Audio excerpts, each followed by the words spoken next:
I made a video last week, and at the time, I really wasn't sure why I was drawn to make that video. I really didn't have anything really to say. Mentally, my headspace, I just wasn't quite there. Like, I made a lot of mistakes in that video, but it was pretty evident after I made the video, like, why I had to. A lot of people reached out, a lot of people locally, a lot of people across the country sharing their stories, sharing what they're going through, asking me questions, what I'm doing specifically to battle my battle and what they can maybe do to win theirs. Before I get into any of that, let me tell you a little story. So last week, or just the other day, I did an adult Easter egg hunt. And that adult Easter egg hunt is put on by our local school, just a small school in central Pennsylvania that does this Easter egg hunt, does a dance-a-thon, raises thousands and thousands of dollars to help support local families in the area that are struggling. It's a great organization. If you're not from around here, look it up. Northern Bedford Dance-a-thon. Look it up on Facebook. So the way this Easter egg hunt goes is they put thousands of eggs onto this football field. And then hundreds of people sign up and they line up along the football field. So right at dusk, they're all wearing these headlamps, they're all wearing book bags. So they'll sound this alarm. This air horn will go off, and then everybody just runs and tries to get as many Easter eggs as they possibly can. People are running, people are screaming, people are laughing, people are falling down. Just a lot of fun. And what they're trying to win, there's really good prizes like beach vacations, a quarter pound of beef, $500 gift cards, uh, big screen TVs. I mean, you name it, like just a lot of good prizes. I think over 200 prizes this past year were given away. So my strategy was a little bit different this year than most. While all these other kids are running around trying to get as most or many as they possibly can, my strategy was when that air horn sounds, I'm gonna just walk onto that field. I'm gonna walk about 20 yards. I'm gonna pick up one egg, and then I'm gonna walk off. Let me tell you about that strategy a little bit. I've This is going to sound weird, especially considering my diagnosis, but I've always considered myself one of the luckiest people that I know. I've had a lot of good things happen in my life. And there's a lot of good things that can happen even with a cancer diagnosis, but that's a topic for another video. So I thought, I'm just going to go out here and I'm going to pick up one egg and it's going to be the winner. I truthfully wanted the one flight. There's one where you can fly around a plane around the area. I wanted that. I was going to win that thing. So I walk out there, I grab that one egg, I walk off. I can hear people up in the football stand saying, "Hey, did he just walked out there and just grabbed the one egg and walked off?" I felt like a boss, like this was going to be epic. You want to know what I won? Nothing. Nothing. That was a horrible idea. Like, what's that saying? Don't put all your eggs in one basket. Yeah, yeah. Don't don't put all your Easter eggs in one basket. I didn't win a thing. That was a dumb way to look at it. I should have been out there trying to get as many eggs as I possibly can. And the reason I say this or tell this story is because like my battle with cancer is the same way. Like everything that I'm trying to do, there's multiple things that I'm trying to do. I'm not relying on just one thing. So in this video, I kind of want to talk about those things that I'm specifically doing. And this stuff that I'm doing isn't necessarily just for cancer. There's one or two things that are for cancer, and I'll talk about those, but the rest of them are just about improving health. So this could be applied to anybody. So like those people that reached out, people dealing with MS, people dealing with irritable bowel, people dealing with Lyme's, like this could work. This could help. So I'll kind of get into that and go into all the details. So I'm walking around my house now. And forgive me, I'm horrible at this computer stuff. I've got no idea how to edit, don't really care how to edit, so this is going to be as raw as can be. I don't even know how to turn this camera around so you can see the other way, so whatever, it is what it is. Before I start showing you this stuff, just know I don't know what I'm doing. I've got no idea. I've got some good ideas on what I'm doing, but like, will this work for you? I don't know. Is it going to work for me? I don't know. We're going to find out next week if it's helping, but I don't know. I can't stand when you see people online that are just so confident saying, hey, if you do this and this, it's going to cure your cancer. They don't know what they're doing. I don't know, can't stand that stuff. Here's something else I know. There's a lot of shady people out there selling things to sick and desperate people. Just know that. Don't trust everything, you know. Get your information from multiple sources. So anyhow, let's talk about how I start my day. 1 cup of coffee every morning. Let's see if I can turn this stuff around. Do a little Just Black, Black Rifle coffee. Always black, never put creamer in it. I also put a little MCT oil in my coffee. And always a couple of dashes of pink Himalayan salt. Love that stuff. Just 1 cup though. I guess I should have talked about that MCT oil a little bit. I'm on a ketogenic diet. That's huge. Ketogenic diet is not difficult. I mean, simply it's meat, vegetables, a little bit of fruit, nuts. That's it. You just gotta stay away from sugar. That sugar is what feeds cancer.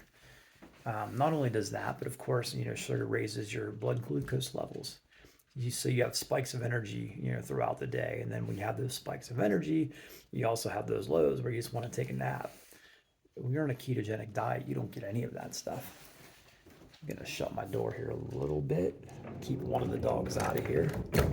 She's a little whiny. So first thing in the morning that I do, red light therapy. And let's see if I can get a picture of that machine there. So that is a pretty big unit. That unit is a Biomax 900 sold by Platinum LED. Let me turn that thing on here real quick. Hit the power thing in the back.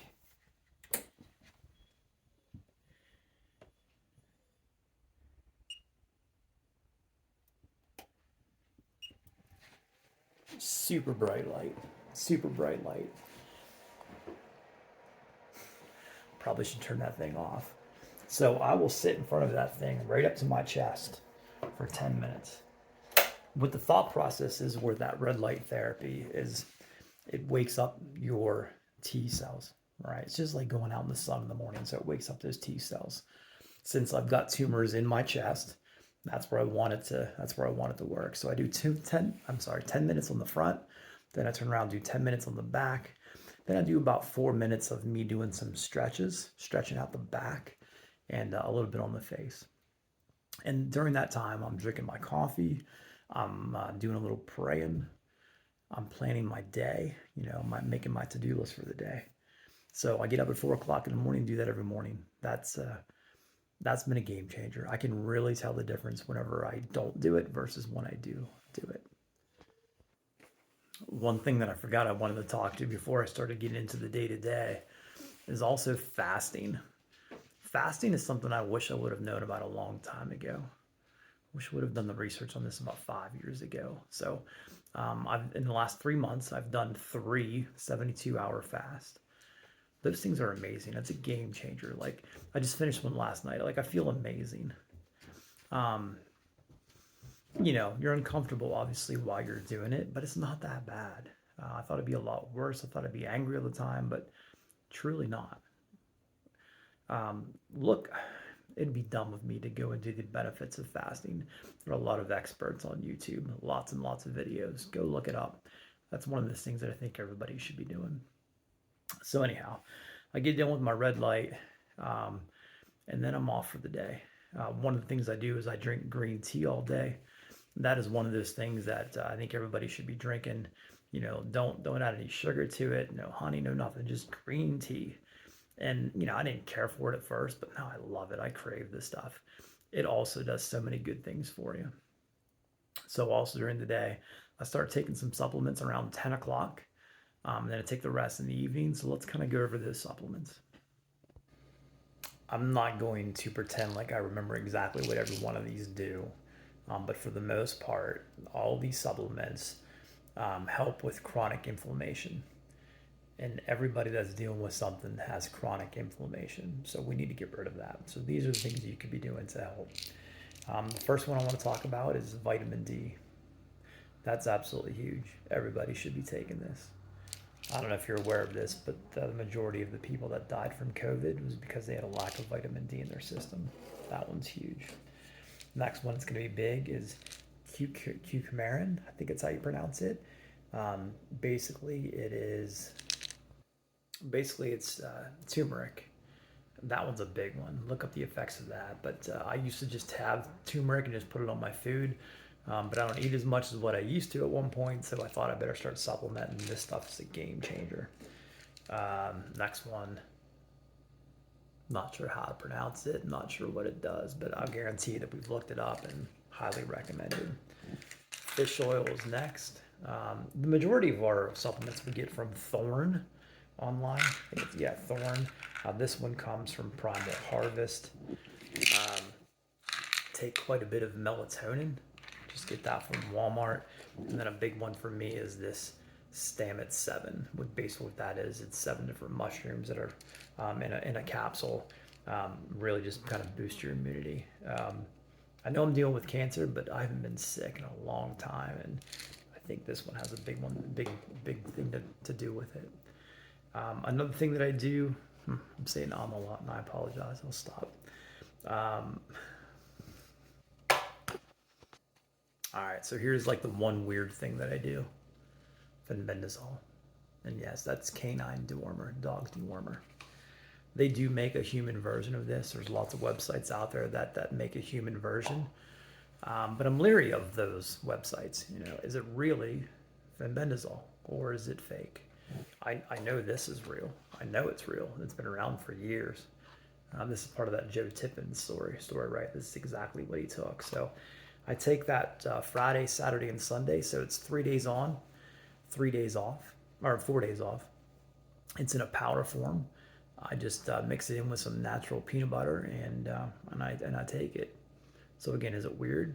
Yeah, but who cares? I don't care what people think. I'm just trying to live. All right. So when I get home from work, one of the things that I used to be really good at, but not so much anymore, and I need to get better, a little bit of weight training. So I use this machine back here. We've had this thing for a couple of years now. Tonal. It's a cool machine that allows you to do a lot of exercises that you can just do from home. It was pricey. I don't know. I enjoy it when I use it. I need to get back into using that. Strength training is big, especially for longevity of life. But then as soon as I'm done with the weight training, or even if I skip the weight training, I do this every night. We've got the the sauna here. I absolutely love that sauna. I set that thing for 140 degrees, and we do it for 25 minutes every day.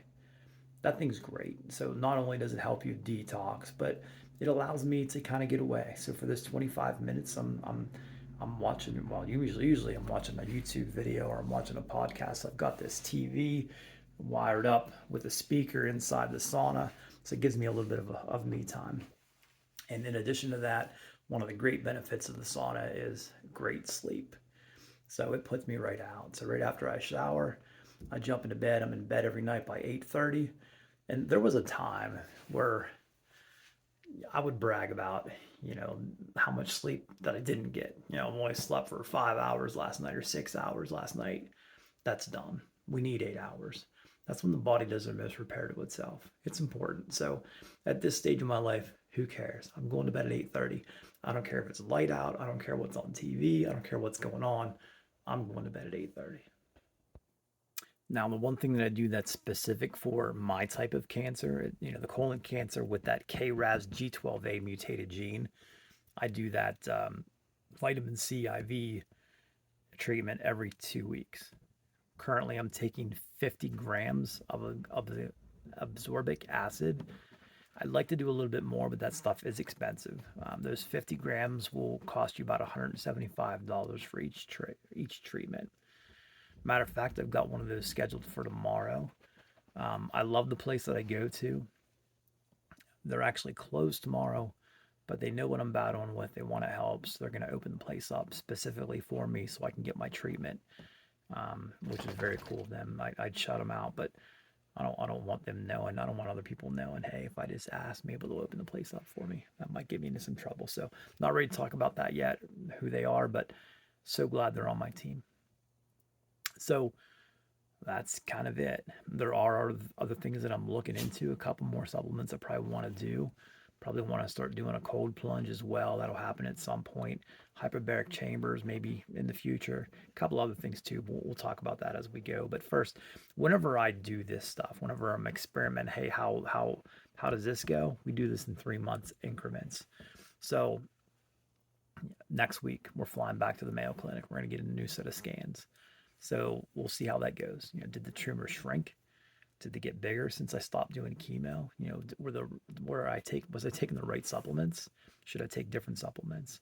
We'll all figure that out next week. This trip's a little scary because I'm not exactly sure what's going to happen. Obviously, with the cancer, but are they going to still allow me to go to the Mayo Clinic if I'm not being treated by the Mayo Clinic? Is insurance going to pay for travel up and back if I'm not being treated? Is the doctor just going to be mad because I'm not following his advice and just say, I don't want to see you anymore? I don't know. We'll see what happens. And at that point, again, after we get the results, I'm probably going to come up with a new plan, maybe add some stuff. Ivermectin, I want to add that as well. So, I don't know. It's fun. Glad to have you guys along for the ride or along for the journey. Thanks.